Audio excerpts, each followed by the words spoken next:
Good evening. This is a meeting of the Cherokee County School District Board of Trustees. We appreciate y'all for coming tonight. Welcome any guests we may have. If you don't mind, let's stand. Mr. Ratt's going to pray for us. Let's pray. Our wise God, our Heavenly Father, Lord, we thank you for this day, Lord. We thank you for all your many blessings. God, we pray that as we come together as a school board representing this county of Cherokee, God, that we make the decisions in the best interest of our children first and our staff second. God, we pray that you continue covering us as only you can. God, Lord, we pray that we always make sure the reason why we do this is for the best interest of our kids and to make our community better. In Jesus' name we pray. Amen. Amen. You remain standing for the pledge of allegiance, please. Attention, salute, pledge. I pledge allegiance to the flag of the United States of America and to the republic for which it stands, one nation, under God, indivisible, with liberty and justice for all. Thank you, may be seated. Do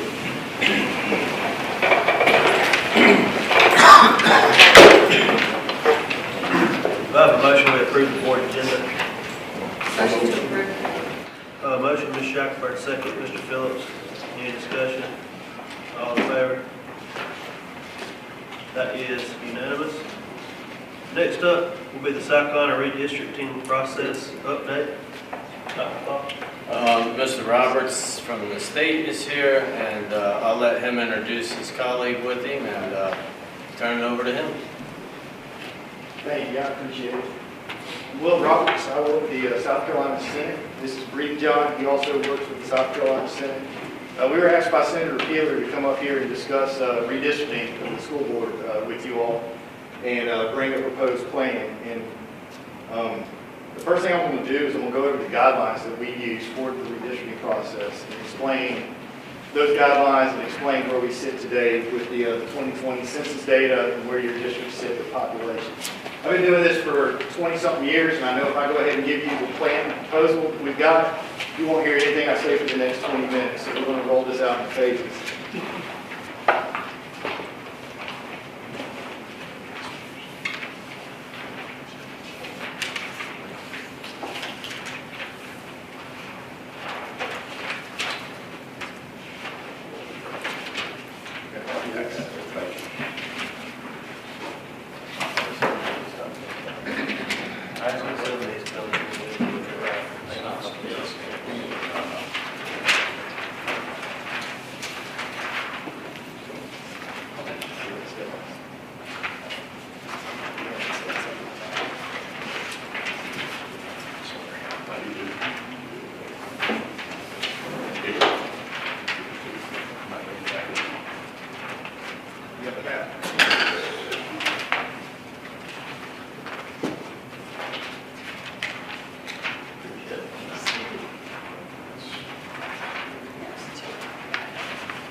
Alrighty, so the first thing I gave you was a set of criteria. It's a one-page sheet like this.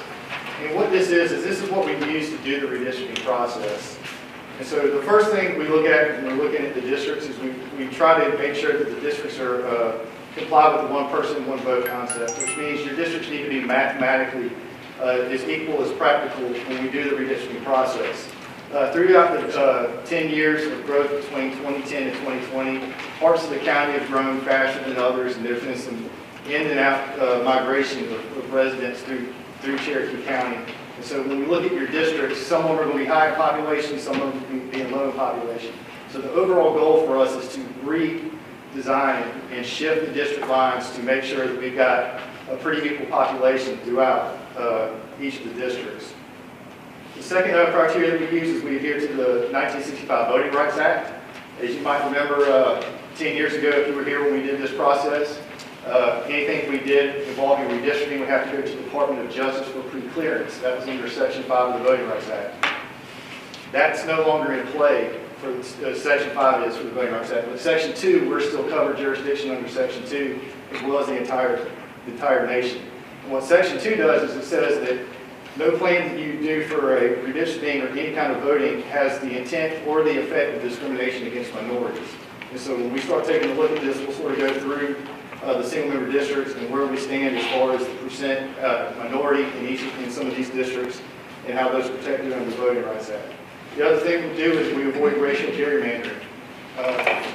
During the redistricting process, we're always cognizant of the racial makeup, the demographics of the county as we're doing this, but race cannot be the predominant factor when constructing these maps. The next thing that we do is we make sure that the pieces of the district are contiguous. So we can't have a piece of District 9, the southern part, and another piece of District 9 up in the northwest corner. Everything has to be touching each other when we do the redistricting process. And those first criteria are the ones that sort of drive the entire process, and there's no bending in those. When it comes to some of the other ones that we look at, there is a little bit of flexibility in there. So some of the things we look at are communities of interest. We'll try to keep communities together as much as possible, but then giving the population equality in the Voting Rights Act, it's not always possible to do that. Also, another thing we do is we attempt to maintain constituent consistency. We try to maintain the cores of the districts as they currently are, so that there's no broad, brand new redistricting plan that's going to shake up council. Also, what we try to do under the constituent consistency is separate incumbents, so that we're not trying to pair incumbents together in the same district to make it run against each other. So we take all that into consideration when we do this. Also, what we try to do is we try to avoid splitting voting precincts in the county. On election day, it's very difficult if you have 5 or 6 different districts in one precinct. It's up to the poll manager at that point to determine which district, what ballot style you get. So we try to make sure, we try to limit splitting voting precincts. But then again, given the first 3 or 4 criteria, that's not always possible. And the last thing we look at is we try to keep districts compact. And so we try to keep them pretty compact and tight, but given the population in some of the areas of the county, we end up having to elongate some of the districts just to get to the equal population. So those are the criteria that we use for the redistricting process and developing a plan. So the other thing that we got was a copy of the Cherokee County benchmark stats, as well as a copy of the map. This is where I'm going to go over some of the details of the districts and talk about how the criteria that we've developed adheres to the plan that we're going to present adheres to that. So looking at your Cherokee County benchmark stats, the first thing we got to do is come into compliance with one person, one vote. And the way we do that is we look at what the population is for each district. And that's going to be your second column that has population. So the first thing we're going to do is we're going to find out what each district should be. And so what we do is we take the total population of the school district according to the 2020 census numbers, which comes in at 54,060. So that's total population. That's not kids by itself. That's kids and adults, everyone that's counted in the 2020 census. So we take that number and we divide it by the number of seats, which is 9, and it gives us a target of 6,007 people per district. So if I were to come in and draw these absolutely at 0% deviation, everybody would be representing 6,007 people in their district. Talking about deviation, the courts have allowed about a 5% variance in the election districts, as long as the overall range deviation that we look at does not exceed 10%. And the way you get the overall range deviation of the plan is you take the largest positive, which in this case is going to be District 7. It's at 8.94%. That's your 1, 2, 3, 4th column over. It's high, 8.94. And you take your largest negative, which is going to be District 2, which is low, 9.02. You add those two together, disregard the algebraic sign, and it comes up to 17.96. Had your district come in at below 10%, there would have not been a need to redistrict, possibly at that point. But since you are over the 10%, we would recommend going through the redistricting process to bring those districts back into compliance with one person, one vote. Another thing that we took a look at was the minority makeup of the 2 districts. You have 2 single-member districts in which there's minority-majority population. That's going to be District 2 and District number 8. So when we're doing the redistricting process, we're going to make sure that we that we ensure that minorities still can elect candidates of their choice in those two districts. And so those are the ones that we're going to look at during the redistricting process. And so overall, we've got that 17.96 down to 10%. Luckily, y'all are only at 17.96. Breed and I are working in one county right now. I think it's a 107% deviation just because of the high growth. So in that situation, the plan that we're going to end up proposing is going to have a dramatic shift. I mean, we might even have to dissolve one district and drop it totally in another part of the county because of the high growth. With yours at 17.96, the plan that we're going to propose doesn't have much change to it. The district should still maintain the core, and we'll be able to keep each of the incumbents in their separate districts. So we'll go ahead and pass out that proposed plan. If y'all have questions at any time, please feel free to stop me and ask.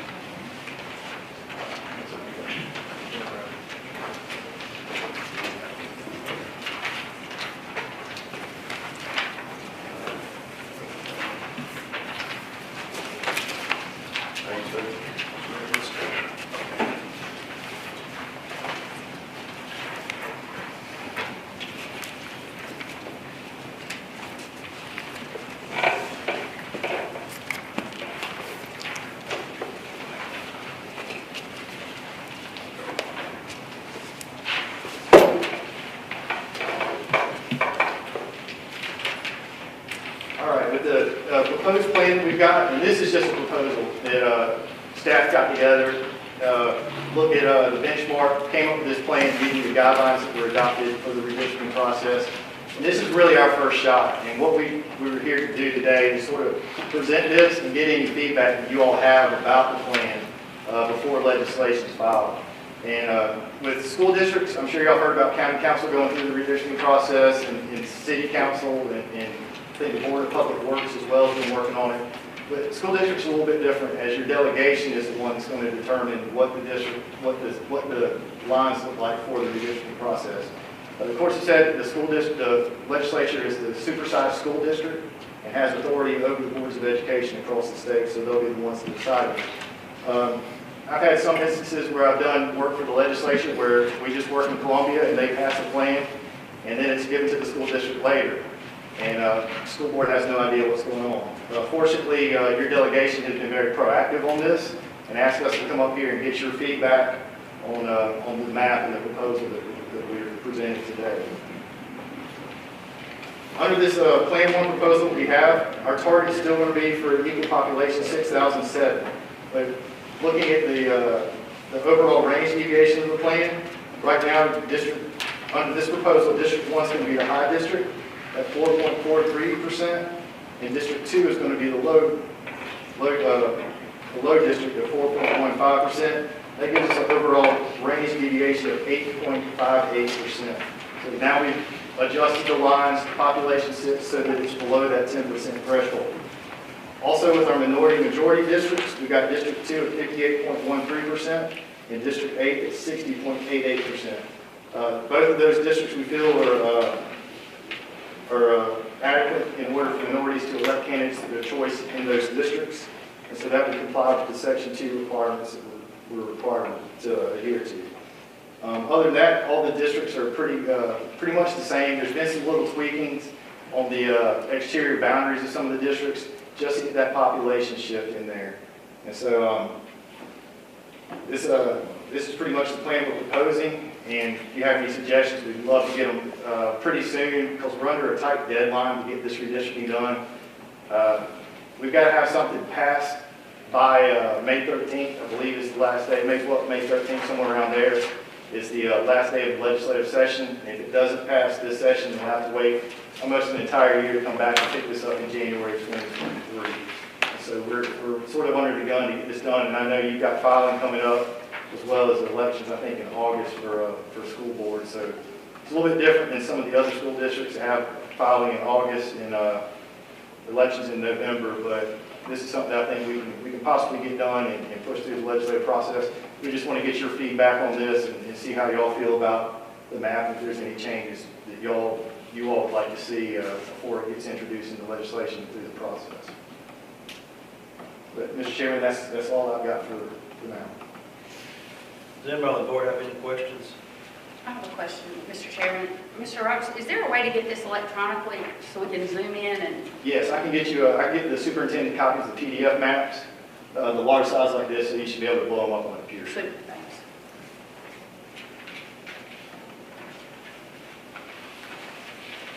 This is typically done about every 10 years, is that right? So it'll be another 9 or 10 years before it's done again. That's correct. Is there do you see, like you spoke about the 100% growth in that one district? I was looking, it looks like, unless I'm not reading correctly, this District 1 you said was going to be one of the higher districts. And it's also incorporating all that area at the outlet mall that there's about to be about 800 new houses in. So in the next couple of years, it's going to drastically change again. So it's going to be 8 more years before that picks that up. Is that how that works? Yeah, that's correct. The census is a snapshot in time, and so we don't take into consideration future growth or anything like that. We use strictly the census information for the redistricting process. But that's one thing to think about later on down the road is if you've got a high growth area like that, definitely next time your district's going to shrink geographically, Right. it should have some of that population.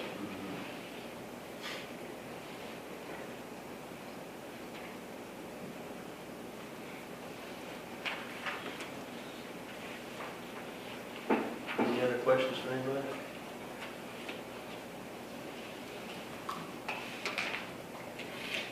All right. Good, thank you. Thank you. You either did a good job or I confused the heck out of you. I'm one of those. Buzz. All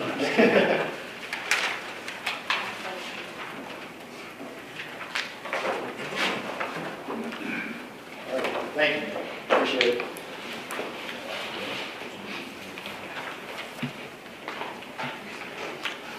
Next item on the agenda is going to be the facility study workshop. Dr. Paul?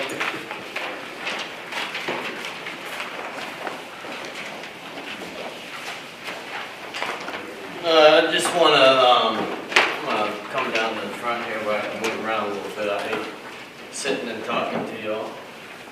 I want to kind of back up for a couple moments here, just kind of go over what we started this several years ago when I first got here now, and then the COVID hit and everything else and kind of put things on pause. But if y'all remember, I shared with you where we were at academically. That's what this chart here depicts, where we fall at with the surrounding districts similar. I shared this with you before, and as you can see for 2022, our numbers are still declining as far as enrollment goes. They have pretty much for several years. And then if y'all remember this chart here, this is important because this is from our facility study that we just had, that we looked at the initial findings. You'll have the full presentation this upcoming board meeting.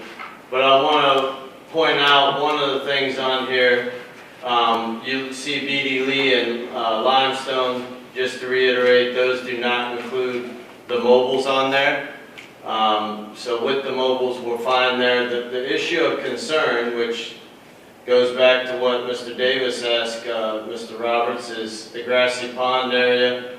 A lot of our growth is happening north of 85, which falls into either Grassy Pond or Northwest schools. And as you can see, our Grassy Pond capacity could come into issues before too long.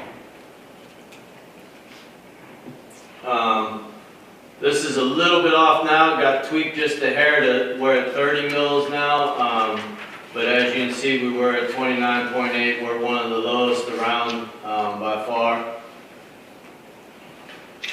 This is the initial questions from back when we started this a while back, 2-3 years ago now, whatever it's been. These were some of the issues that we were looking at, and what could a referendum do for CCSD? The reason that I wanted to bring this back up from the past is because these are still the same issues for us. It hasn't changed. If anything, it got solidified even more so with the facility study that shows these same things. This I wanted to share with you primarily because the number one issue here, if you look at the FCI, all of our schools in red, if you look, Corinth, Draytonville, Luther Vaughn, Blacksburg Middle, Ewing Middle, Gaffney Middle, Blacksburg High, goes right back to with what we talked about 2.5, 3 years ago, whatever it was now.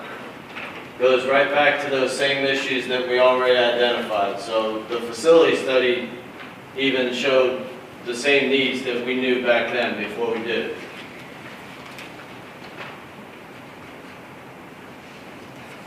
What makes sense for our district? We could slice this up 5 million different ways and everybody can have an opinion, but when I looked at the 3 different options that I presented to you, I tried to stay true to that slide I just showed you a few minutes ago, what we talked about 2.5 years ago. How could we maximize and get what we needed to get fixed with as little of the money as we could possibly take? So option 1, and all these options, the transportation and maintenance facility has to happen because in all the options, we're closing Gaffney Middle School down, and that's where both of those 2 facilities are housed. So those 2 things have to happen in any of these options. In option 1, moving past the transportation and maintenance, new elementary, this is an option. Don't go beating your drums on this or anything, but this is an option to try and maximize our dollars and limit our buildings once again.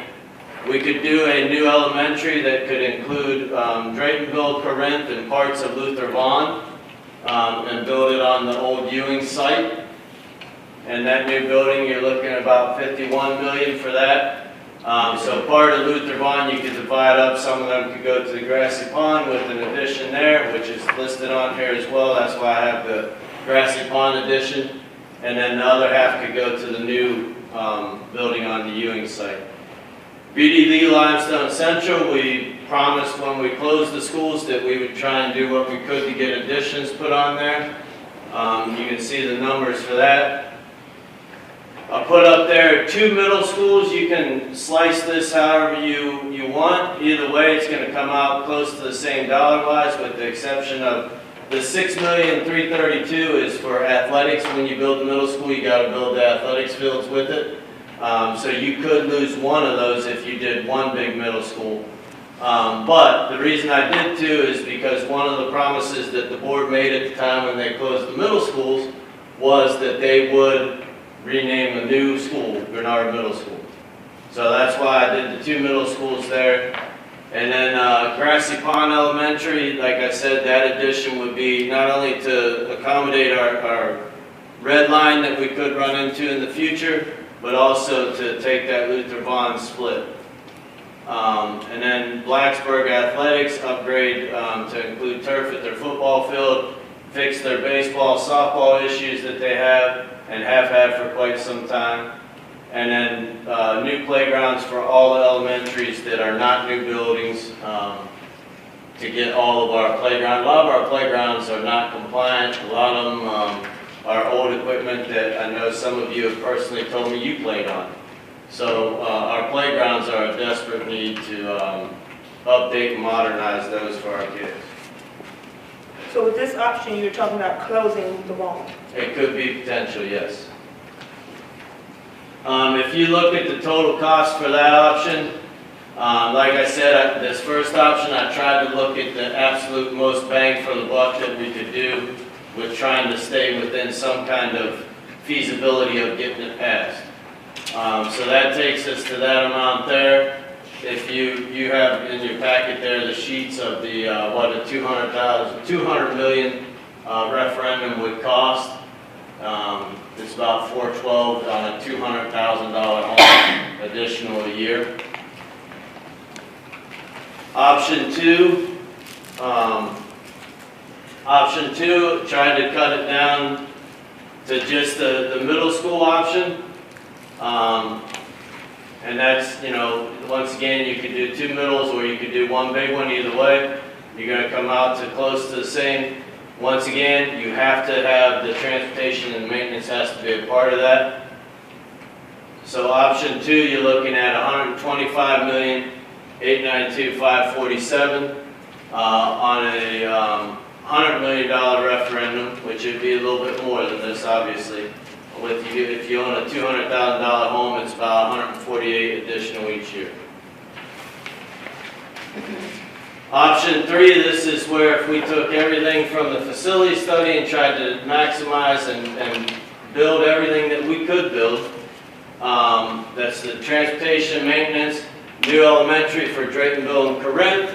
On the Ewing site, B.D. Lee Edition, Limestone Central Edition, Gennard Middle School or Gaffney Middle School or One Big Middle School, however you want to slice that. Luther Bond Elementary School, new build. Blacksburg Athletics, Blacksburg Middle High School combo, new build. Playground upgrades. That total takes you to $347 million and some change. How is that the same per year? What's that? That's because I only took it out that we didn't have beyond 200 million for the. I'd have to have Mike Gallagher and then run if we wanted to go out beyond the 200. Yeah, double it. Or over. Yeah, pretty much. 800, 750. Yep. Now on your sheet that you have there for the for this part here, if you look at the different expenses for the different referendums. You have 2 different options that you need to consider too.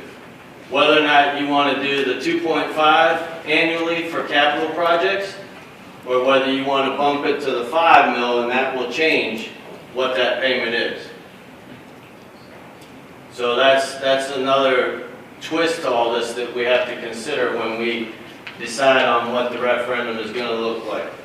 So, you know, just because we come to a conclusion and say we're going to do 100 million, okay, do you want to do the 100 million with the 2.5, or do you want to do the 100 million with the 5 mil annually? That's our capital money that we would use to do other capital projects. And that's going to impact what that payment is, whether you do the 2.5 or the 5. Does that make sense for everyone? I wanted to pull up this old map, just this kind of shows you where our concentration of buildings are and stuff. I think this is important because none of our buildings are really far away from each other. So, you know, as we look at what we can do and what we can shift, all of our buildings are relatively close to each other. If we don't do a referendum, some of the things that could result from this, more mobile units, failing facilities, overcrowding, consolidation of schools into old facilities, larger teacher-student ratios, less academic opportunities, pay-to-play options. Will you explain that? Which one? Pay to play? Pay to play is if you're going to play a sport, you might have to pay to play. And this goes back to a comment made before that sooner or later we got to figure out some kind of way to get money into these buildings to fix them. If we don't do a referendum, we got to find money in other places. Elimination of one-to-one, the reason that's up there is because if we don't have the funds and we have to pull money everywhere we can to put into the buildings, we may not, you know, and who knows what the future holds, but that money comes out of our capital project money right now to replace the places. If we're sinking all of our capital money into buildings, we may not be able to renew devices. You all seen the list. If we go back here to this slide,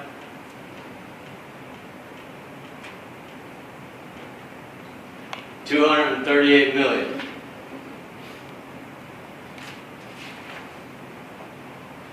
Those options, we try to address as much of the red as we can. The red is no good. But that $238 million, if we don't do a referendum, the reason that year one, 23-24 is only $5 million is because they just won't be able to get enough of the projects through to OSF. That's why year 2 jumps to 14 million. And if you don't do year 1, which we don't have 5 million to do year 1 right now, if we don't do year 1, you can add that, not just the price tag total, but also any of the compounding things that come of it. You know, just like your house, if your roof is leaking and you put it off fixing it for a year, well, now you might have to replace your joists and your wood ups, you know, your drywall, your insulation, because it leaks so much. And now all that's been ruined as well. This is kind of the same type of principle. If we don't address some of these things, it can compound and create even more of a price tag than what's up here.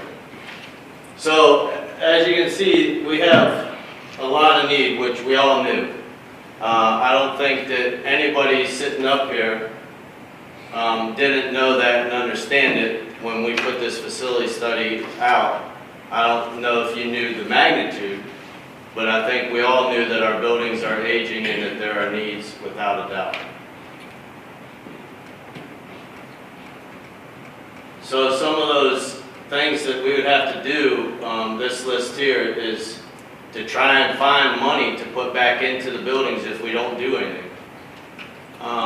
If you all, I think some of you brought your booklets here that you have. If you look in there and you look at by the buildings, like if you look at BD Lee, our newest building, they really don't have any expenses for the next 10 years. Those expenses that they have listed there are really wants. If you look through and see what they are, most of them are wants. They're not needs. Now, obviously anything can happen, something could go bad, we have to replace something. But for the most part, when you have a new building, we're going to have several years of, you know, if we build some of these new buildings, that money now can be funneled into the ones that we can't rebuild because, you know, once I know we're kind of limited on the amount of money we can ask for or not. I think, you know, as far as our job, the board and myself, I think we have done a good job of highlighting out the problems with our facilities. I think we've tried to address as much as we could, and I think now it's up to the taxpayers and whether or not they want to support these decisions or not. And I think that's where we're at. I believe that's our job, is to give it to the taxpayers and let them make that determination through a ballot. Our next steps, primarily what we need to do is figure out if which one of those options, or do we want to look at tweaking some of it, things like that, so that then we can bring a finalized project back. That's why this is a workshop, so we can have discussion. And then we'll bring that finalized piece back with exact numbers on things and start the process to get the referendum going.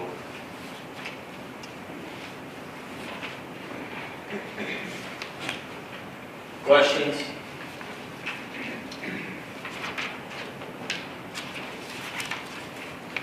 I'd just like to make a statement. I don't see Blacksburg supporting either one of those options. $6 million out of $200 million for athletic upgrade, or $99 million for a new middle school or high school combined in 6th through 12th grade. I don't see Blacksburg supporting either one of those. My opinion. What would the solution be? That's what we're here for tonight. Because either we gotta put in for the bigger referendum, and the reason that the other two options we didn't have Blacksburg on there is because they were the least of the red. If you go back to this slide, they're red, but they were the least of all the red buildings. So I was, like I said, for option one, I was trying to maximize our bang for the buck, because I know, I don't believe a $300+ million referendum is going to go anywhere. Mark, what do you think on that? It'd be tough. Yeah, I don't think, I'm wrong.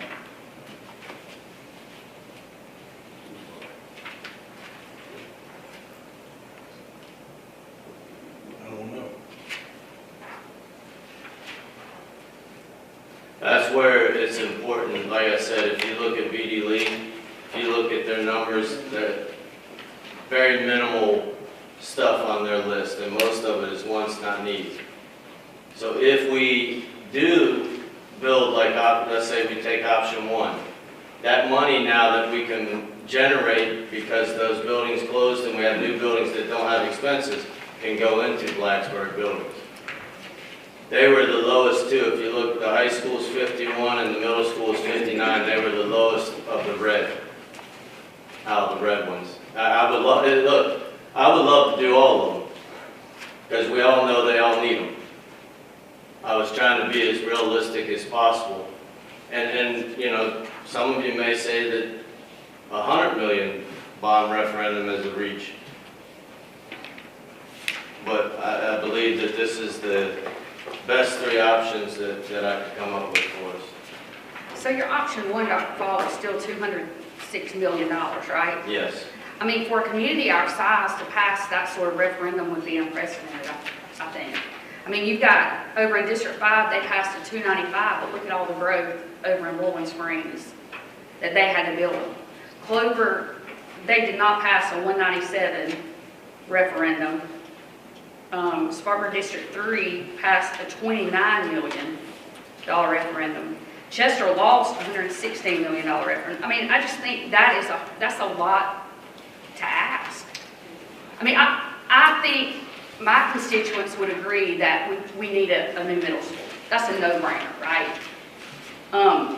But I don't think we can put all of our wants into, and I know they're not wants that they're needs. I get it. Like, I understand, I go into the buildings, but I don't think we can ask for everything at one time. That's why I did option 2, that is just the middle school option. Once again, if we do the middle school, we have to do transportation and maintenance because those buildings are part of that, and they would have to have a new home as well. So that would take you to 125,892,547. And now, once again, if that's the option that you all go with, then we will take it back and we will refine the numbers to make it much more, you know, I don't want to say 100% more accurate because we don't know what it's going to be, but now I can take them back to Cummings and I can say, hey, look, this is the option we want to go with. We're putting it on the referendum for November, let's just say. What is it looking like? Because they projected these out several years because they were given a 5-year cushion, so their numbers are 5 years out. So if we get on and do it, it may come in less. And now we're talking about 2 middle schools instead of 1 middle school, right? And once again, I wanted to show those options because you can have either one. It's going to be the same cost except for if you take off the 6,332, 341, take that off, one of those off, and just double the 55 because we already knew that one big middle school was 110. You have And you to save on land costs, obviously, right? Yeah, because we have this lot here. Right, Yeah. so you wouldn't have to buy the second Right. lot. So then we come in just a little bit under 100, about 119. So you would lose 6 million. So I'm sorry, I went the wrong way. Yeah, Sorry. about 119, somewhere around like that. Yeah. And like I said, it may even be a little bit less than that because once I go back to them and I say, hey, look, we're not thinking 5 years. We want to put this on a referendum, and if it passes, we would start right away and turn stuff into OSF and hopefully break ground in 2 years. When is your goal to have this on a referendum, on a ballot? I would like to have it on a ballot for this upcoming November, to be honest, or August. Either way, there's different thoughts on whether you do in August or in November, but either one of those two, I would like to have it done for this fall and put it in the hands of the taxpayers and let them decide. Mr. Bailey, what you think, Blacksburg, think about option number 2? No? Since there's nothing in it for Blacksburg? There's nothing, number 1 or number 2. $6 million, number 1. I don't see them. I don't know what the heck, I don't know if it's county. It is a very difficult, I guess My question, I guess my thing is not even whether they support it. I mean, looking at it from a taxpayer point of view instead of a school board point of view is, I think the most important piece is what happens when it doesn't pass. So for me is, I know we've seen other neighboring districts that ended up, the Calpins saga ended up, they pretty much said, hey, if we do this, this is what we're going to have to do. It failed. And they ended up spending, heck, 30 million on renovating an old building when they could have just about built a new building to that. And it just, for me, it was a waste, a big, you know, in the end. But I mean, I'm not saying a scare tactic. That's not what I'm saying. But even as a voter, I would like to know like what. So I see what we're going to get, and I mean, I understand what you're saying, Mr. Bailey, about hey, I don't get anything from Blacksburg, but what happens when it doesn't pass? Are we all going to get moved to Gaffney? I'm just saying that out loud. I'm not saying that's an option. But my question is, what happens when it doesn't pass? When everybody just goes, no, we're not going to do it. Left just like y'all. But they can. I mean, we can't leave them all just like they are. That's what we're sitting here saying. There's $230 million in repairs. So what happens when it doesn't pass? That's the question. Is we can all get mad and say, I don't want my taxes to go up. But I don't either. I'll tell you perfectly honest. I don't know that the $206 million. I don't know. I'm with you. I don't know about that. I don't know if that's going to get there. Do we need it? Yeah. And we put it out there for the voters to vote. But for me, I'm more interested in knowing what happens when it doesn't. That way, you're not necessarily voting for it. You're voting so that what doesn't happen. Well, that's this small list. Obviously, there's a lot more options that could happen. But, you know, as we've seen, we've had trouble submitting a balanced budget because of different state initiatives that have hurt us tremendously. We got another one coming up here soon. So every dollar, you know, we maximize every dollar to the best we can to this point. I've cut almost 20 positions every year through attrition, and it's continuously getting worse and worse. This new 18.1 PIBA increase is going to kill us. The 4,000 or whatever it ends up being teacher pay raise is going to hurt us. All those things come into play. And then on top of it, we have old buildings that we only have $2 million a year, roughly, that we can put into any kind of improvements to. And that's not just the buildings, that's our technology, that's, you know, a lot of our things that we do has to come out of that $2 million. And it just, as you can see, it's not enough to keep up with it. That's why we're 238, because we were 200, what was it, 10 years ago or so when the last facility was done? It was 200 million then. And that was after we did a $60 million penny sales tax plus additional money. I think it ended up being around 70 million, but even after doing that, we're still at 238 million of needs. Not wants, but needs. I know it's not easy, and I totally understand what Mr. Bailey's saying about the Blacksburg dilemma. The problem is that both sides of the river, you got issues. And if you don't do both, where do you pick? Where do you go from? So the fairest thing I did was to try and do the red numbers. So I took the top red numbers. It just so happened both the Blacksburg schools were the two lowest. If we did middle schools on both sides, you're adding more money to this, to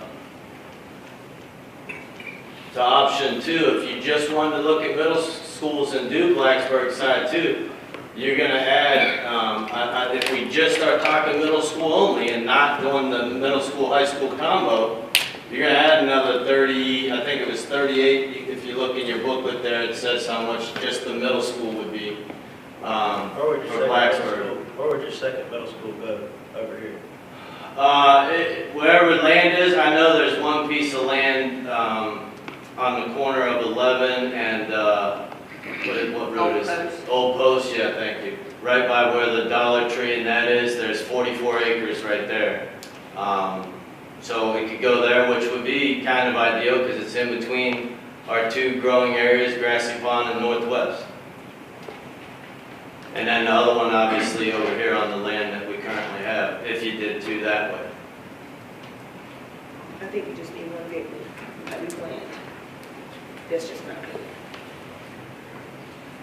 And I can't agree with closing Luther Vaughn. I don't think we need to close another elementary school. We just closed 3, and there was no financial gain in either of those yet. So I don't see how that would benefit us closing Luther Vaughn.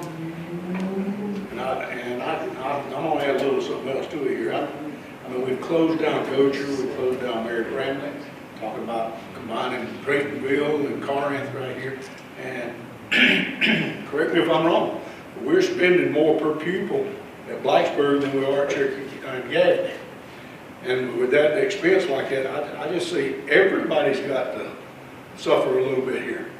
I mean, I look at Blacksburg Elementary, its capacity is 653, and we got 337 students in it. I don't still see keep closing everything over here in Gaffney and Blacksburg not feeling any of the pain. So I wouldn't support it myself in none of those things.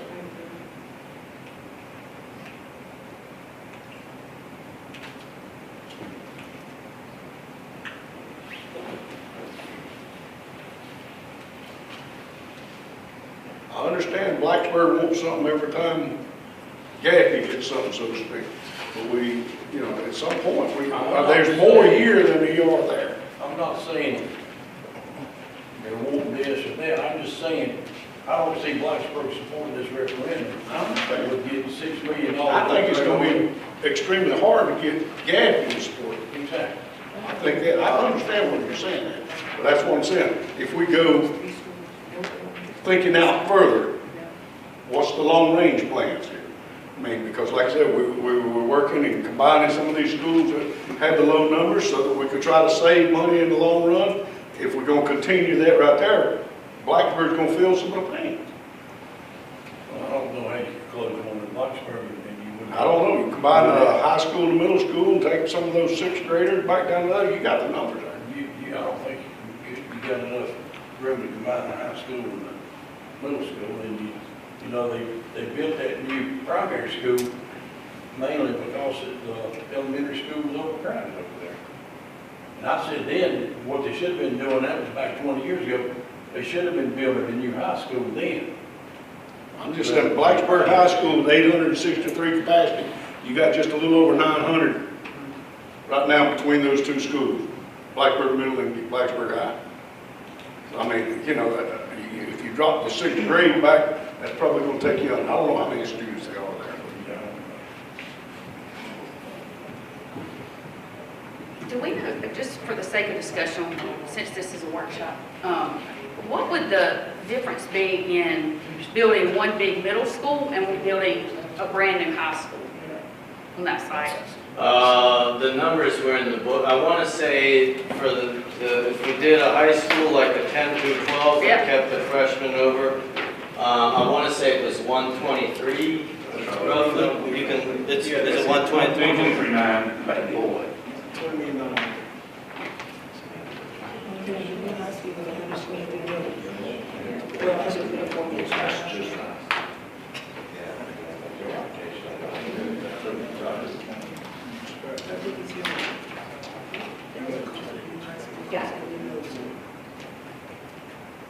We're going to pay the piper one way or the other. It's either going to be on the front end or back end, like long-term or short-term. But Mitch, I mean, looking at facilities, we're going to end up having to constantly dump money into facilities on these repairs on all the old stuff, correct? Yes, sir. It's not an easy question. I mean, it's not an easy question either way. You're going to pay the piper one way or the other. That's what I said. I mean, you know, 10 years ago we were 200 million. We did put 60 million in, and we're still at 238 million because it just continues to compound. If we don't take a significant step, and with our 2 million that we get every year for capital projects, it's never going to get us there. Because like I said, that 2 million just doesn't go in the buildings. We use it for our one-to-one initiatives and other things as well. that we have to keep up with as well. That's what I'm saying. I mean, this thing is no easy pie to slice. This is not an easy pie to slice by no stretch of the imagination, because there is so many needs. It is difficult to try to, one, the cost of it, what's going to be supported and what isn't. And then if we start saying, okay, well, we're only going to be able to get maybe 100 million passed, which might be a stretch, I don't know. Now what can you do for 100 million? I guess another Not question. a whole lot of stuff. Another question I have, maybe for you or Ms. Morgan, one. Let's just magically have a magic wand and we have a referendum passed, and let's say it is 100. Let's say it's option 2 that just does middle schools, right? Mm-hmm. All right, and then we know we still have all these other needs, elementary schools that didn't get addressed, okay? What is a reasonable time frame from that date until you might have a chance to pass another referendum or do something else then? I mean, is it like when you buy a house, you say it's a 30-year mortgage, it's going to be 30 years before you pay this thing off. Are we talking, hey, reasonably, even, because I mean, looking at some of this, I know you could go higher with your debt mill and pay it off sooner, but what I'm asking, I guess, is, let's just say middle school passes, the community endorses it, and says, hey, this is good, we build 1, 2, whatever, $100 million referendum, whatever it builds. Then the next year, we're going to sit back in here, and we're going to say, all right, we did a facility study, and now these buildings that we didn't touch are old, and now we need another elementary school, and now we need $200 million again. It's going to be literally the next year, you're going to be sitting here saying that, because you're only going to address half the needs. So what's the likely timehood then that you go back again and say, all right, The first one was how's done the in penny sales 15. tax? Do what? The first one was voted on, if I remember, in 2015, and it was for 15 years. That's the one that's being paid by the 1 cent sales tax. Right. That one expires in 2031. So the most reasonable time frame, if you do this one now, and it's 25 years, is you would not do another one for 2031 when that one expires and it's paid for. So realistically, let's say it did get put on the ballot this year, which I think would be definitely a stretch in August, but if it did in November, and you're looking at architect, engineer, builder, you're 3 years out before you're in that school. No way possible you're in before 3 years if you build a school. So you bet 2025-ish, maybe 2026. So you'd have a bare minimum 5 years before you could even ask for more money before you could start another 5-year plan. So you're 10 years out. You're from the time the middle school hits, new middle school on the ground, you're 10 years more from then than you are today. So we're talking 20 years before you get another elementary school. I'm just doing math in my head. But. So if this doesn't pass, this is what I'm saying, not what we're talking about, what we're not talking about. If it doesn't pass, it's going to be 20 years before you get an elementary school, if you don't include it in this referendum. Right, if you just did the middle schools, yes. Because we don't have the revenue to put money to the side and build ourselves. I just want a timeline in my head. I've never.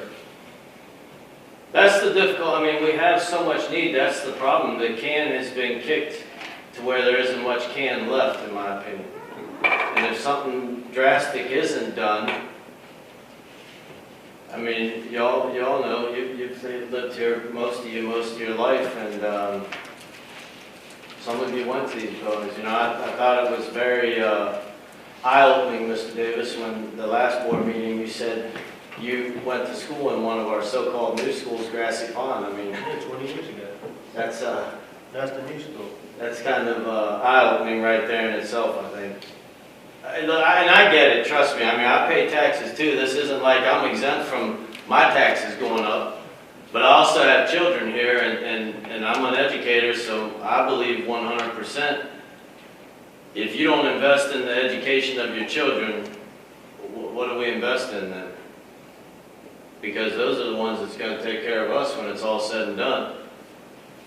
And that's what our job is supposed to be, is to invest in those kids. And I know this isn't an easy pill to swallow.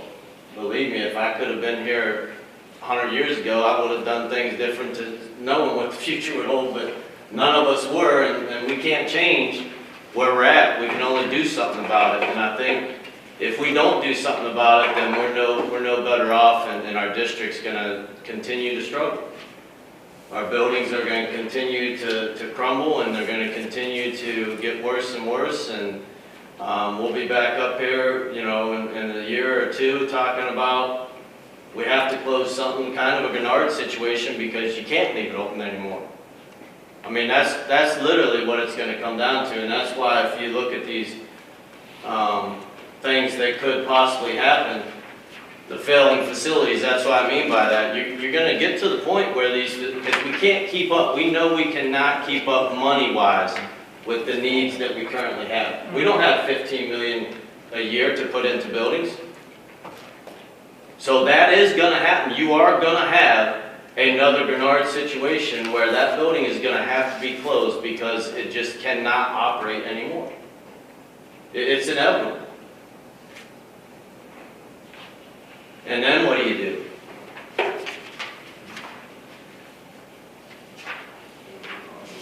How many buildings are we operating on the farm?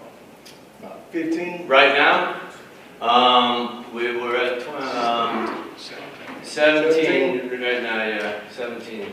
And they have said most districts our size is what, about 12? The lowest, if I remember correctly, was 11, and some of the higher ones were, I think, maybe 14. So 12, 13 buildings. Yeah. And that's all.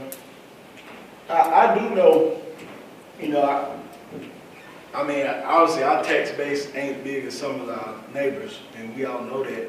But I found it funny, Friday when I was at the softball game, the lady who's the chairman of Fort Mill School Board, she told me that, you know, they ain't got it like everybody else, and I told her she was crazy. They got an unreal tax base, unreal houses. But then she, you know, she made a good point. They ain't got no commercial up there, you know, they don't have businesses up there, and their taxes are through the roof. But the difference is, their people can afford to pay it better than our people because they got a It all goes back to Act 3. household median. Oh yeah, and it hurt them too. I mean, it hurt everybody. Yep. But I mean, if we don't do something, like you said, we'll be back in here next year, and that school will be a year worse. And then come 2024, it'll be 2 years worse. I mean, so I mean, obviously we got more needs than we got finances. I mean, we all know that. That was the same problem we had 9, 10 years ago. But I do know this, the more we put it off, it ain't gonna get no cheaper. Obviously, we can tell by these charts. I mean, Billy Berry was here, Mark, you know, them schools were a whole lot cheaper 10 years ago and got all the way inflation through the roof 5 years from now, they're gonna be, you know, unreal. Like when you showed us when Cummins showed us the chart the other week at the meeting, and it showed one new middle school over $100 million. I mean, that's unreal, man. So, I mean, we got to do something. Obviously, you know, it's a hard decision, but I think us doing nothing is unacceptable. I mean, we got to at least try. People shoot it down, they shoot it down. Like Lenny said, some districts have been shot down, some that went through. I mean, but if they shoot it down, like Matt say, I mean, you don't want to say, hey, you don't put our back to the wall, this is what you're forcing us to do, but in reality, that's what it is. And some of these things, like I said, are already happening. Oh yeah, but I mean, you say it can happen. Well, I'm gonna tell you, if we don't do nothing, failing facilities gonna happen. That ain't no can happen. It's gonna happen. And obviously, it's gonna lead to overcrowding because who wants their child going to a rundown school? No kid. I don't care what district you live in Cherokee County. No child deserves to go to a rundown school. That's the God honest truth. that school building should be their Taj Mahal. That's what I say all the time. How long has the capital budget been $2 million? Pretty much since I've been here, it's almost 4 years. And it fluctuates Well, before that, depending what, on, I'd have to go back and look, but several years. I mean, I'm asking because we're sitting here saying that everything's going up every year. And we're sitting here saying we need this. If we can go get a referendum for $500 million, But if we don't increase his capital budget, we're gonna be right back here every year. I said this before, but we haven't done anything about it. We're giving them the same amount of money that he's got to buy. That's what people don't understand. People don't understand the pot of money, and so I get asked a lot of questions about that, and it took me a long time. It's complex, capital money, general fund, this and that. But anybody, if you don't put any money back in your house, just like you said, you're eventually, hey, I could have replaced my roof 4 years ago, but now I've got to replace my floor, everything in my house, and we're just gonna, so even if we get a referendum passed, that's a whole separate issue. He's got to have more capital money. So how do we give capital money? Because we've still got schools that aren't in the red. BD Lee, prime example. It's a great school right now, and you say, hey, for the next 10 years, we don't have to touch it. But on year 11, we're gonna have to touch it, okay? And we're not gonna have any money, so what are we gonna do? We're gonna say, oh, that's our new school. So then by year 20, guess what? BD Lee's in the red. And now we're going, man, we gotta put $75 million to build a new school. But no, if we'd have just put $500,000 in there, we'd have been fine. When do we give, everything has gone up, inflation has gone up, materials have gone up, our costs for our employees that are fixing it have gone up. When do we give more capital money? When do we find that first? Well, that's what I was saying. If we did build some of these new, like option one, take for instance, I try to get most bang, that would eliminate several of our buildings and have a few new buildings that wouldn't have any cost for us for a while. So then you could take those funds that would be going in and channel it to the other buildings that we didn't get to touch. I mean, I understand, but I'm saying even, you take the turf on the football field, that's something we all understand. We know this turf has a lifespan of X amount of years. So we say, all right, we're gonna stick back so much money so that when it comes, we have to replace the turf, we know. So we can sit there and say, well, these new schools don't have any expenses, but they do. I mean, you can go pay for your new truck right now and say, I don't have a car payment. That's great, but you're gonna have to buy a new car. So you can either hope that you have the money when you have to get a new car, or you can start putting that payment aside in the savings account, hopefully you do. I mean, even these buildings, they do have expenses. I mean, they just do. I mean, they have expenses. What I'm saying is that their needs are not going to be there for several years because they're going to be brand new buildings. They're going to be much more fuel efficient. They're going to be, everything about them is going to be much more efficient than the 1957 building that is currently running. So you're not going to have to put as much money in. You're not going to have to replace boilers and chillers and all those things that we constantly run into, HVAC units and different, you know, that stuff is going to be minimalized where then you can put more money into, and I use Blacksburg for instance, if we don't do nothing in Blacksburg, which, you know, we've already taken a lot of our Easter money, you guys have seen that list, and we've dumped a lot into HVAC and different issues already. I mean, and that's another 19 million just from Easter 3 that really didn't put a dent in this because we have such a need. It is a difficult in school districts. We're not unique. School districts struggle with buildings all the time because there is no real funding for school buildings. And it's only going to get worse under the new proposed plan. The state expects local district to fund 25% of everything, and they're only going to give 75%. We don't fund 25% right now. On our teacher pay scale, our local contribution is only 12.1, and we struggle with that. So think about 25 for everything. That's going to be, it's a difficult, very difficult challenge. It is without a doubt. And you know, like I said, if I could go back 100 years, I would change it, but we can't. We're at this point. And like I said, all we can do is try to come up with the very best thing we can for our children.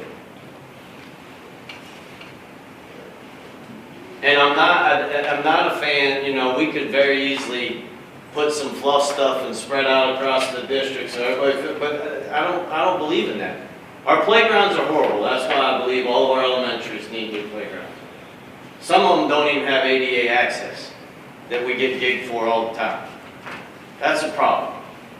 Some of the equipment out there, I mean, you borderline got to get a tetanus shot to play on. That's a problem. Our mulch and stuff that we put down, we're constantly spending money to replace that and fill in holes where kids drag their feet swinging and stuff. Well, if you don't do it right away and a kid falls and gets hurt, that's our fault. So those playgrounds are a need. They're not a want. Same with our buildings, we all been in them, we know. Yes, our folks have done a fantastic job, just like I've said from day one, our greatest attribute is our people. They've done a good job of keeping our old buildings looking decent.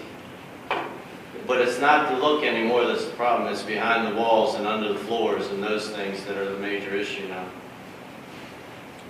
Dr. Fall, Ms. Morgan, for clarification on the taxpayer impact analysis, the millage levy at the top of that on page 9 on the little handout, that does not include the already present 30? No, that is. That's adding it all in together? Yes. Yeah, that's the statement down at the bottom, that's what that's saying, that you have to add that 30. It's very small. Yeah. That's the. I understand. You would add that to the 30. You add that in, Yes, so that 48.5 is really 78.5. You get for $100 million that's- referendum, yes. And I believe in you guys' packet, you should have had in there where all the districts are around us, millage-wise. So you have an idea of where, if what we did, where we would be at based on everybody else.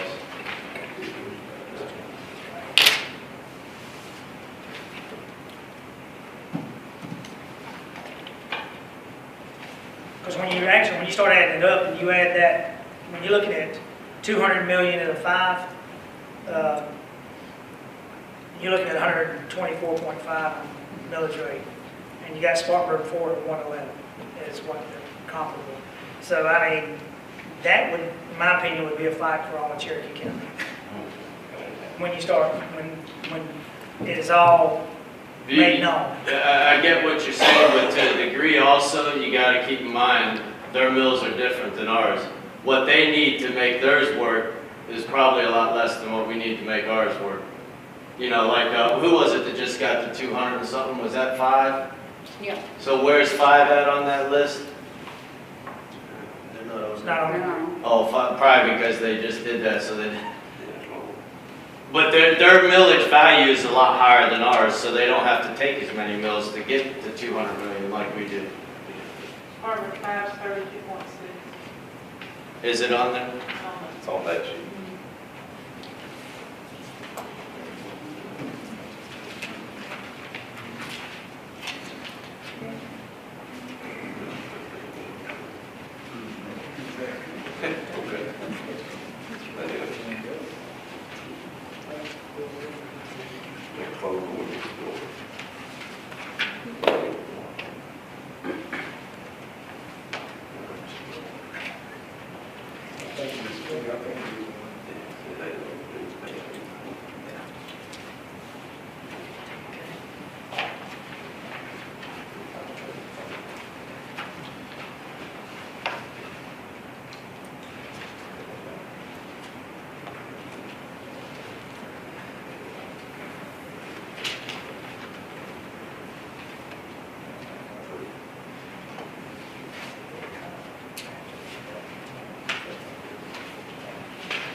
Commercial personal, when you're talking, we're talking 10.5% on commercial personal. Give me, if we have a business that comes in and they decide to do the fee and lieu money, does that money go away on that? How does that? Yeah, the fee and lieu is separate to the, it's negotiated with the county. So this might go, I mean, on a new business, They can negotiate. And negotiate and pay. Set up the fee and right? the tax. But existing businesses that don't have that place, you're looking at, that's the value of their property? Value of, yes, I mean, their business property, their fixtures? Yes. yes. That's a lot too.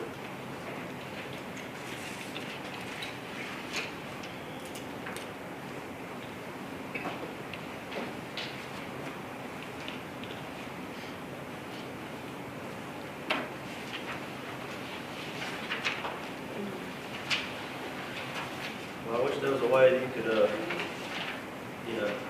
poll the crowd. I don't know if there's a way that we've sent out surveys before to the community about other things. Those are some of the next steps of once we decide, because I think the first thing we gotta do, and I know money matters, don't get me wrong when I say this, but first we gotta choose, what do we wanna accomplish with this? Is it just a middle school? Is it multiple buildings? Is it, what are we trying to accomplish? That's why option one is the premier, in my opinion, because that gives us the most bang for the buck and really does a lot of the things that we said we were gonna do when we did the other things, like closing buildings and stuff. That's why I put Grenard's name back up there, because that was something the board said that was gonna happen. So that's why I chose those options as option one, because that is, now, you want to build a high school versus a middle school, you want to build one middle school versus, that's tomato, tomato to me.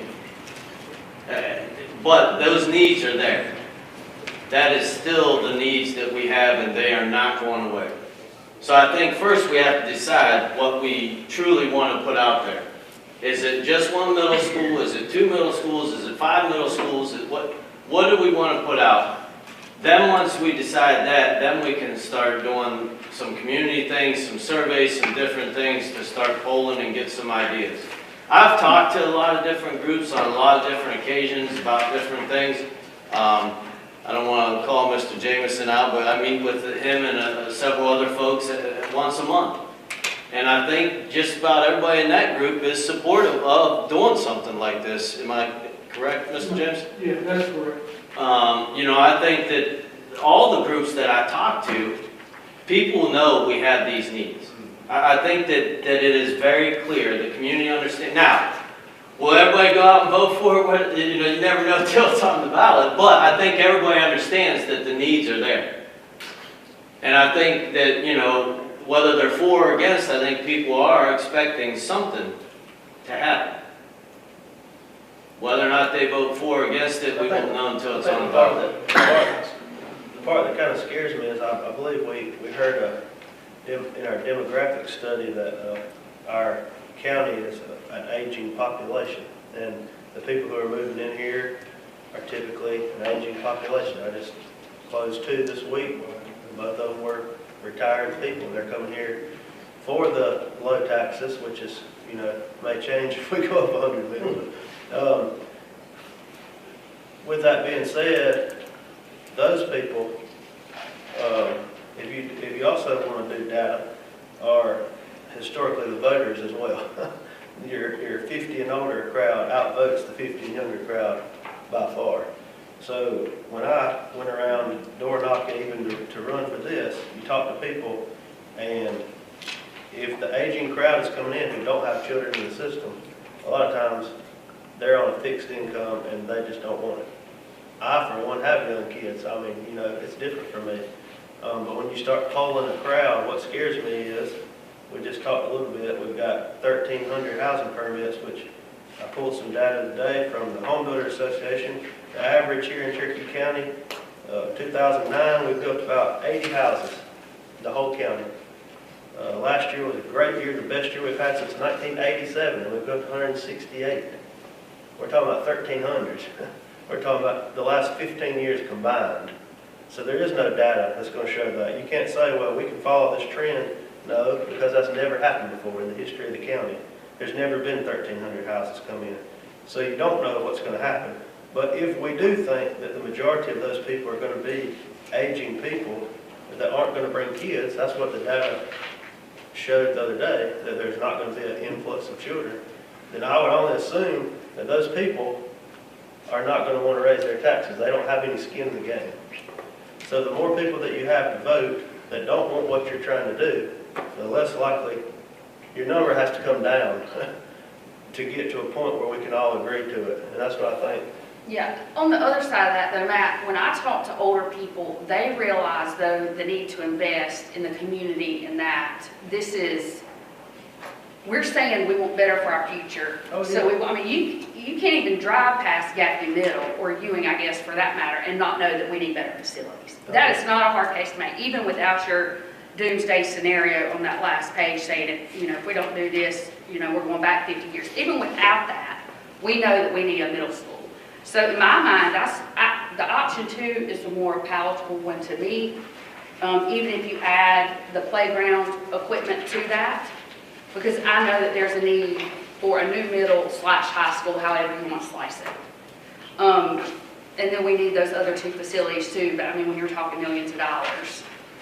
Well, and that's kind of my point. Let's say that that's what we did. We said that's what we're gonna focus on. Then that's where we can get the community input to determine whether we build a high school or 2 middle schools or 1 middle school. I got a question.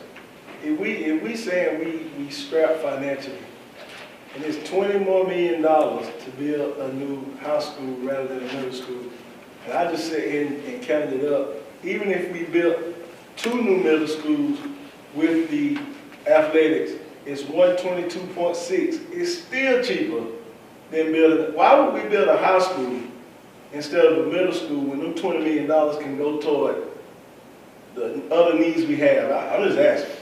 Well, the high school wasn't on my list of options. I know, but I'm saying we've said that more than once tonight. I mean, so we said that we all know we strapped financially.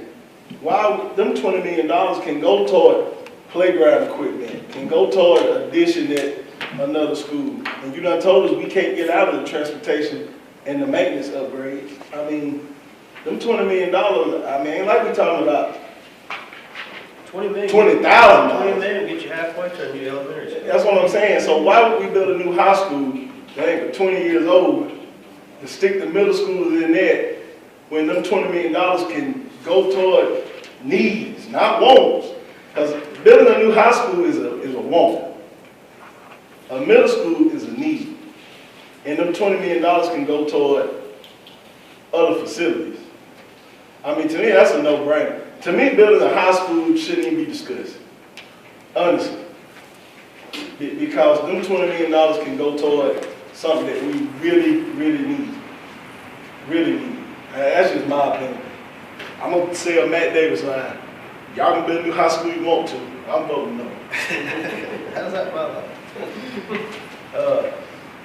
Well, that's why I was asking too about, it goes back to my point about capital money. So we determined that we're not gonna, if we do option 2, and that is only middle schools, so we've already determined there will not be another elementary school built for 20 years. That's what we just said, okay? So that's going and telling Corinth, Draytonville, Blacksburg, Lutherville, all of them. Not even counting our new schools that are 20 years old. I'm talking these. That's going and telling them, hey y'all, 20 more years before you can even think about it. And we're going to ask Mitch to do all that with $2 million. That's not even possible. So if you're going to do that, you got to throw some more money in capital. I mean, there's no way possible. So are you saying do the 100 million with the I'm saying either way, you're going to have to throw money in capital because you can't, there's no way possible. You can't ask for another 20 years out of these buildings for our current budget. I'm going to be You're honest. talking about this category here, the 100 mil with the 5. You're going to have to do 5. Even if we could do option 1, we still got to go up on our capital. I mean, I don't disagree. yeah, we got to go up on our capital. That's why they're up there. But when it comes time to raise,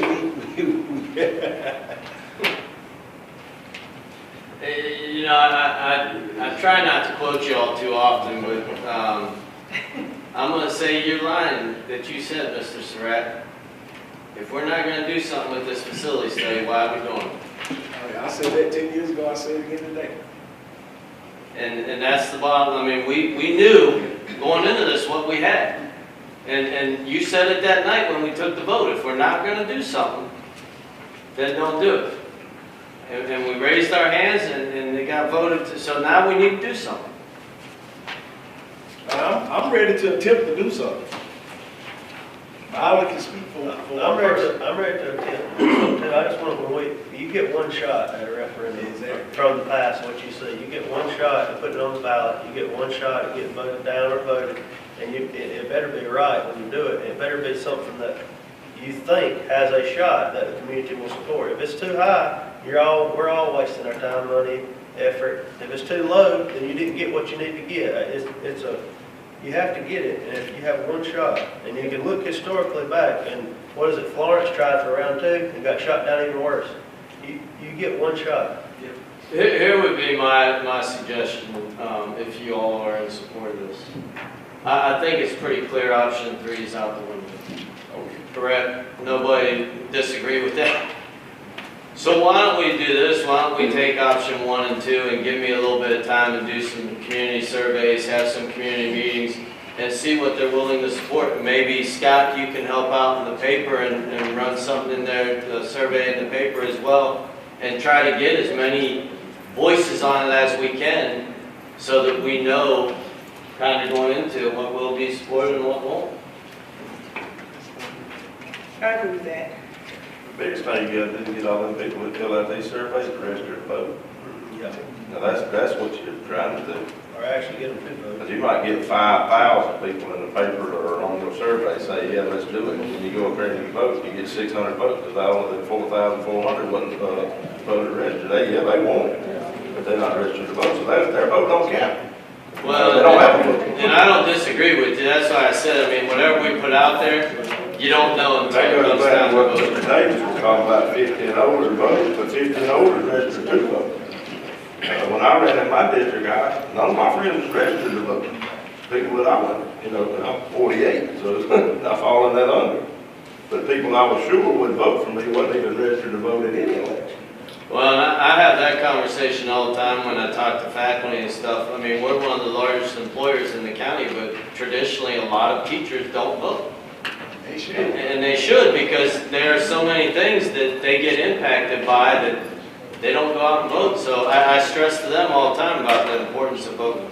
And I would hope that this would be something that they would support, because this is their livelihood and they see it firsthand every day. Are there any other 5A school districts or 5A schools in the state that has one middle school? I would have to look and see for it and let you know. Off the top of my head, I don't know. Yeah, I know. In our area, No, nowhere in the state. And there's a reason for that. And I've discussed it with you, and then I'll say it in front of all of them. The biggest concern that I've had since I've been on the school board overall, over everything we've done in 4 years, is when I talk to parents and they're worried about their daughter or son going to the middle school. And I think if you build one middle school with 1,800, you can probably go ahead and build it for about 1,200, because about 600 of them are not going to go to that middle school. Middle school is the scariest age for parents, because they come from these little community schools with 200, 300, 400 total kids, and now you're going into a school with 1,800 kids. And I think that's a real deciding factor. I mean, that's what I get most concerned in, when the little girl and the little boy is going from 5th grade to 6th grade. That's what they're concerned about. They're just worried about their kid. And now, in defense of that, it always works out. I never hear nothing happen to them, but it is a fear before they go. And if you put them in there, not only do you do that, you start cutting all your programs in half.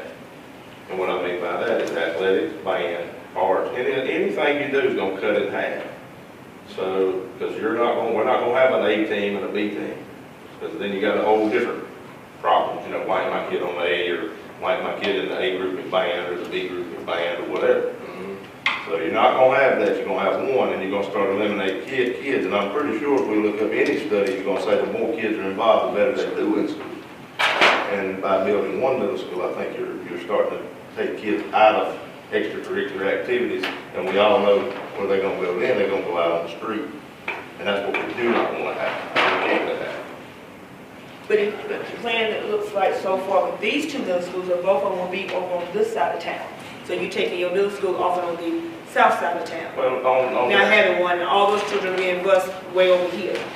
So that's, to me, that's the issue. I think we still, if we're gonna do 2 middle schools, I think it still need to be one over on the east side. I understand, but I did look up on before I came tonight. It's 3.2 miles from you and right here. That's fine. That's where I still think we need, if we're gonna do 2 middle schools, I think we still need one on the east side of town. Oh, and I can go for that too. I'm with you, Shanice. I know his property, we own this piece of property, and I'm good with that. I mean, I'm 100% good with that, but first you gotta find a piece of property. But if that last picture, yeah, that one right there, I mean, you can literally walk everywhere you wanna go. Everything is real tight. Everything is right here. I mean, there's not a whole lot out, and even our ones that are out there, I mean, even get from here to Blacksburg, it doesn't take but 15 minutes. And again, I don't have no problem if you wanna look for property out that way, and you can build that one here. Yeah, location, I'm not set on anything. I know we got this piece of property, and someone asked me somewhere else, I know there's 44 acres sitting, I don't care where it's built. Yeah, I know. Yes, ma'am. And I think if we did the two on this side, I think what you gotta look at, I think, is north and south of 29. And we would have to look at that and make sure our numbers match up to fit into the schools, but I think that's how you equally divide it out, I think. If you look at where our schools are, if you look where 29 divides them, I think you'll probably end up with the north and south of 29. Yeah, but you still gonna have one with more heavy than another. I mean, it's everywhere. Number-wise, you're talking? Yeah, I mean, like, I know, for example, Bowling Springs. Bowling Springs near doubles the kids that Florence Chapel, not Florence Chapel, I'm telling you, Rainbow Lake, that Rainbow Lake has. I do know, like 5, when they built the new DR here, they built it ain't even near the old one. And, I mean, obviously, you know, I'm not disagreeing with Ms. Dawkins about what she's saying, but we can't build just for the sake of putting it. We need to look at where our people live, all of them. And I ain't saying the Old Post Road spot is the spot. I mean, I know what you're talking about. Right. Because we're building one right here, you know, but it needs to be to where, and like I say, one of them probably gonna have more kids, and that's fine. Back in the day, Lawrence had a little bit more kids than Ewing, because the railroad track divided, you know, where you went to school. But I would like to see one. What we got, kids? We said 1,800 middle school, 1,800. Maybe if one got 1,000 and one got 8, I mean, I think we all can live with that. But I don't want to have We're about 14 and one with 5. We're about 1,500 on this side. 1,500. It looks on these, what the census guy just gave us, the District 2 and 8 were the 2 that everybody moved away from, and judging by another JJ's district up there, you lost all yours on this side of 85, on the Beltline, Rutledge, that part. And 8 is in the city as well. So, and then the 2 highest growth were in 1 and 7, so it looks to me like there's a shift, which is not a surprise, out of the city and into the country. So that was a 16%, they're 9 and 7, 16% of all the deviation were in those 2 districts, moving away from there and out to 1 and 7. So I think it makes the most sense to put it where your people are. But it doesn't. To me, I get it both ways as far as I'm interested to see too, but I can't think of any other 5A school that only has 1 middle school. I'm not saying that you would be a trendsetter, but there has to be a reason for it, I think. I know, I talked to the schools, so I see exactly what you're saying. Yeah. Good luck. Middle school, it'd be tough. That's the roughest age, man. Well, Yeah, I said that years ago. 11 to 14, that's the roughest age. A lot of difference in the kid. Can you all give us some of the pros and the cons? I hear you all saying that. I mean, can I hear something? Consolidating all the kids at one school? I think I'll give some of them and you guys chime in all you want. I think some of the pros are, obviously, you got less buildings. You got 1 building to maintain, 1 building to service, Right. 1 administration, all those kind of things. I think sometimes you can incorporate more programs because you eliminated some of those overhead costs. But on the negative side, kind of what Mr. Phillips is saying, you do have the fear factor.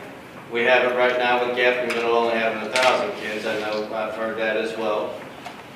You also have then the elimination of opportunities for students because of whether you're talking athletics or band or any kind of extracurricular, you're going from 2 opportunities to 1. So those numbers, you can still only have so many kids on a team or a band or whatever the case may be. So you're going to limit the number of kids that make that. Where you got 30 and 30, that's 60. Well, if you only got 1, now it's only 30, so someone's not making it. So there is that, you know, on the negative side of it. I think those are your big ones right there. You know, the difference is with the size, if you do the one big one, and I talked about, you're building it to accommodate those kids. So I think you could eliminate some of that, but you still have some of the fear stuff that Kevin talked about and different things that just because people don't know until they get there. Same with Gaffney Middle, you know, you hear those things from the rising fifth grade parents, and then the school year starts and you don't hear it again. Because then they realize, well, it isn't as bad, but there is less opportunity if you do one big one versus two, because you are going down to one sports team, one band, one, you know.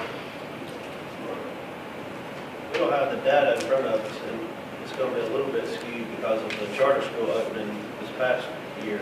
But I would imagine before that, very few kids left our district to go anywhere else in elementary school. You're either homeschool, wherever that they went.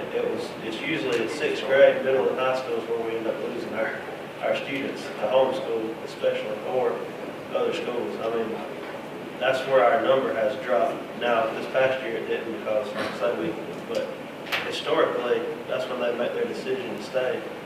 So to me, another con of one big school would be that if you're going to make the decision to go somewhere else, now with everything you got, that would be one less reason to go.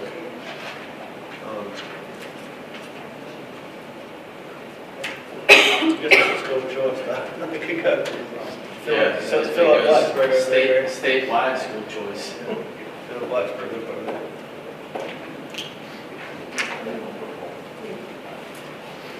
So are y'all good with next steps being taking the two options and put out to the community and get some feedback from them?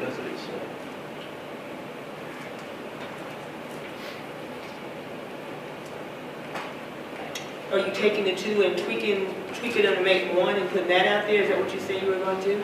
I'm gonna do just like I did for you all. Oops, sorry. I'm gonna leave it as two separate, but talk about how it could be one big or two separate. Okay. And then I'll get their feedback from. You're talking about options or schools? Options. Options. Yeah, but you were talking about the middle school, weren't you, as far as? No, I was talking about options. Oh, I thought you said you was going to take 1 and 2 and try to yeah, change it. option 1 and 2, and then get community feedback, and then I'll bring that back to y'all. I don't know if I'll be able to get it in time before April board meeting because we have spring break in there. I will do everything I can to try and get it for the April one, but if not, we may have to do it on a workshop. Just because spring break being in there, I don't know if I'll have enough time to get it, the data back, so I can be able to go. And I will add to this option too, of just, I'll add the playground option to that as well.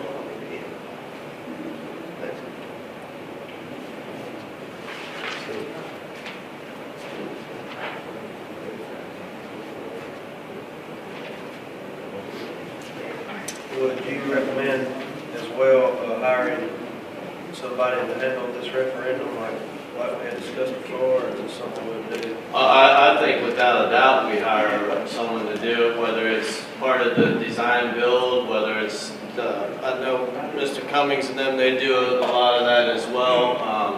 Whether it's a total outside agency like we talked before, we're not the experts on that. And at some point, we can't do anything else with it too, so we need to have something in place regardless. I think right now, first is to get our options narrowed down.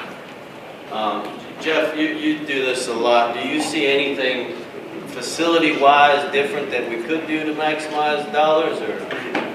No, I think you captured it in 1 and 2. I don't see anything that, it's a big number you need and not a lot of ballot for it. What I have seen in other referendum promotions, we have places where we've worked is a situation where, the town hall meetings occur at various school locations. You've probably done that before yourselves, just to really get the message out there and get ahead of any negativity. You want to be playing more offense than defense on something like that. And quite frankly, from what I've heard in Clover, that's kind kind of what happened up there. They got on defense early and then we're told getting back on it. So, Do you once think I've it's seen be successful, they've got the right message out early. Do you think it's even reasonable to put this on a ballot in August? There's no way. I mean, he's talking about bringing it back in April with feedback, so you'd only have May, June, July. If that, to even promote it and get it out, I mean, would that even be reasonable? The ones that we've done in Fort Mill, and somebody mentioned Fort Mill a little bit ago, have turned around in about 3.5, 4 months before. But, you know, they've got everything stacked and ready to go. You know your district much better than I do, so I would be a little afraid to answer that one. I think we get a clear picture and put it out at least. That's it. We don't have to say, we're not locked in on those school, anything. We can use those schools for this transportation. Like, we're grabbing down there, they've got a parking lot, invest in, and people going. I mean, there's options. There's still be work got to be done. There's options. That's a big building to keep this transportation. Nobody said you have to keep it all. Well, we have to keep. No, you got the property. We have to keep it up. But I mean, and there again, it's the maintenance facility, that's where it was down. One was at the boat, it was in one of the buildings out there. One you let together. They were there together. Yeah, they had a facility in the past. I said, there's options still there. You have walking people voting no bigger than you will in August, but I'm supposed to do that. Well, and there's different mindsets on that, which is better. Some say an August is better when you're not in general, and some say general is better. So it just depends who you talk to. There's different schools of thoughts on it. Any other questions for Dr. Fall? Can we just tell you to do this, or do we need a motion to instruct you to do this? How would you like this? I prefer a motion so that it's clear what we're doing.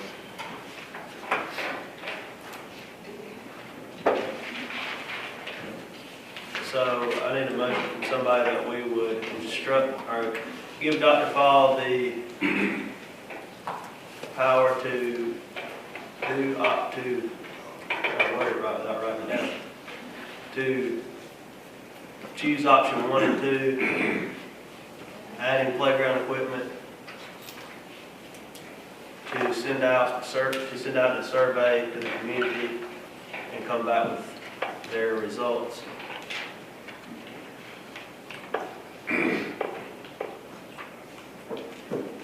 I'll make a motion that we instruct Dr. Fall to take options 1 and 2 with the addition of the playground facilities to option 2 and survey the community on their interests. All right, motion, Ms. Shepard. Second, Ms. Shippey. Any discussion?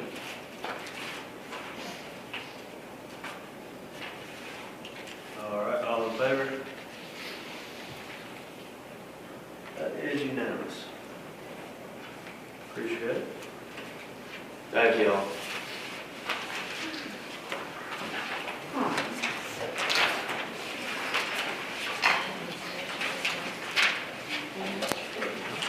You said we had Ms. Shepard.